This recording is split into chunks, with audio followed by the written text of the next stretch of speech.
Hello అండి, welcome to my channel. ఎక్కువ హడావిడి లేకుండా సింపుల్గా బెండకాయ పులుసు ఎలా చేయాలో చూసేయండి. దానికోసం అయితే నేను బెండకాయ అయితే ఈ విధంగా అయితే కట్ చేసుకున్నాను. బెండకాయలు కొద్దిగా ఫ్రై అయిన తర్వాత కొంచెం లైట్గా ఆయిల్ అయితే వేసుకోండి. తొందరగా ఫ్రై అవుతాయి అనమాట. ఇలా ఫ్రై చేసుకొని పక్కన పెట్టుకొని అదే పాన్లో అయితే ఆయిల్ వేసుకొని ఆయిల్లోకి అయితే నేను ఆవాలు, జీలకర్ర, మినపప్పు, శనగపప్పు వేసుకొని ఫ్రై చేసుకున్న తర్వాత ఆనియన్స్ అయితే వేసాను. కావాలంటే పచ్చిమిర్చి కూడా యాడ్ చేసుకోవచ్చు. కొద్దిగా కరివేపాకు వేసి ఫ్రై చేసుకున్న తర్వాత అల్లం వెల్లుల్లి పేస్ట్ యాడ్ చేసుకొని ఫ్రై చేసుకొని బెండకాయలు అయితే వేసి ఫ్రై చేస్తున్నాను.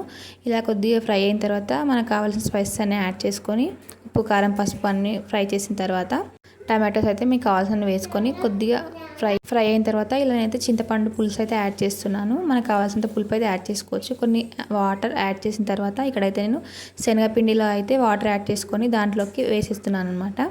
శనగపిండి వేయడం ద్వారా థిక్ కన్సిస్టెన్సీ అయితే వస్తుంది. ఇలా సింపుల్గా అయితే బెండకాయ పులుసు ట్రై చేయండి. వీడియో అయితే లైక్ చేసి సబ్స్క్రైబ్ చేసుకోండి.